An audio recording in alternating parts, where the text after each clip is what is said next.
guys? I hope you guys are having a wonderful day. Today on the Black Financial Channel, I'm going to talk about Netflix. Netflix released its list of its most viewed shows. This is a secret list. They didn't want this information to get out. I'm not only going to talk about who's on the list and what the numbers look like, but also why they felt compelled to release the list. So get comfortable, buckle up a seatbelt. We're going to get started on the Black Financial Channel right now.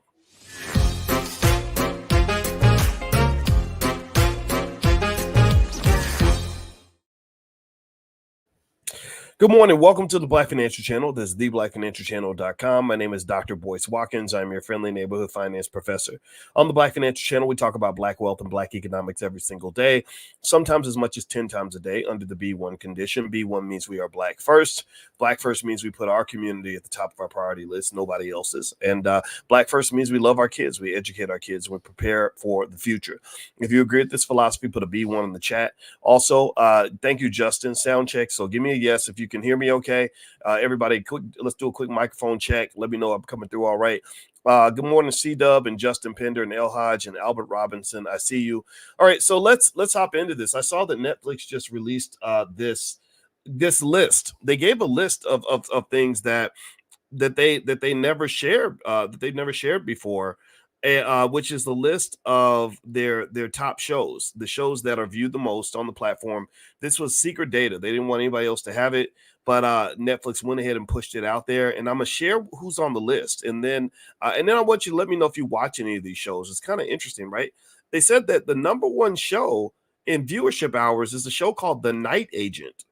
Does anybody know what The Night Agent is? I have never heard of The Night Agent, but it had 812 million viewership hours. And I guess if it's an hour per viewer or something, that's 812 million people that watch, or something like that, almost a billion people. The next one is Ginny and Georgia, season 2. Does anybody watch Ginny and Georgia? How many of y'all watch Ginny and Georgia? I don't watch any of this. The Glory.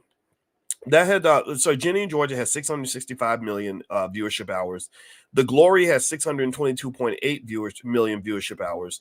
Wednesday, now I did watch some episodes of Wednesday. Wednesday's the little girl from the Addams Family. That had about half a billion viewership hours. Other top titles included Queen Charlotte, A Bridgerton Story, You, Y-O-U, La Cena del Sur, Outer Banks, Ginny and Georgia season 1, and FUBAR. Does anybody watch any of this?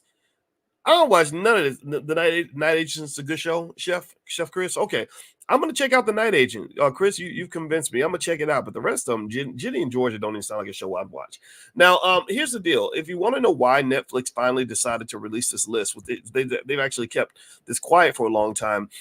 They had a few factors. Number one, according to CNN, Netflix's release of the data marks a move toward greater transparency. So the data revealed insights such as the staying power of sequels and popular series.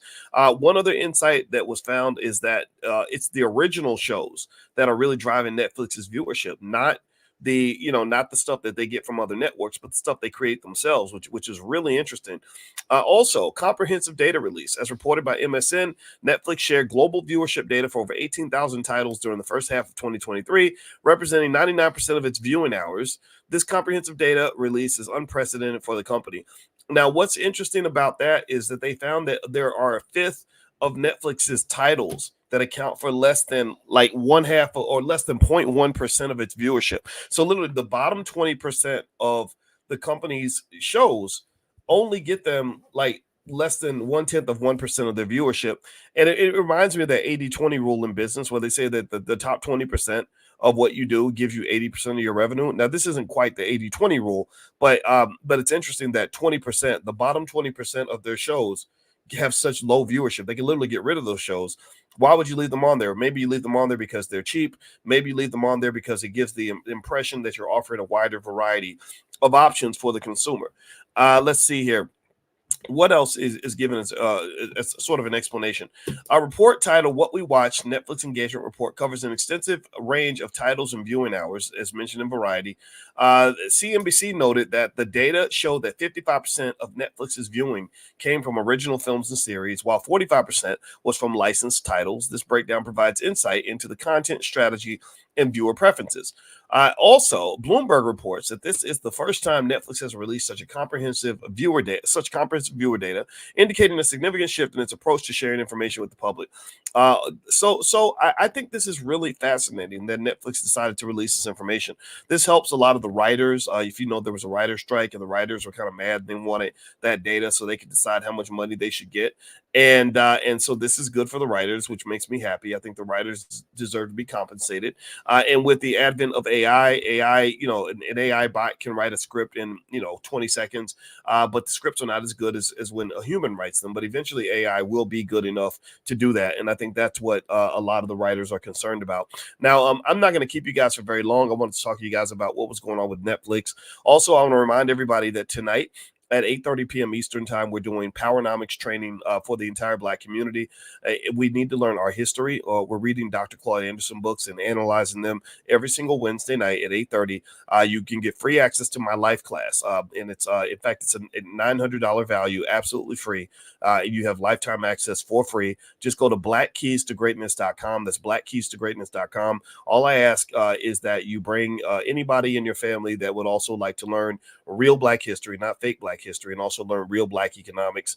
If that's something that's of interest to you, just go to blackkeystogreatness.com. Also, if you'd like to get a list of the AI stocks that I like, and as well as some other free things from the Black Business School, just text the word stock, STOCK, to 31996. Text stock to 31996. Okay, guys, I'm out of here. Hit the thumbs up button, thumbs up, share, subscribe. I will come back a little bit later, and I hope you guys have a wonderful day. I'll see you soon. Bye-bye.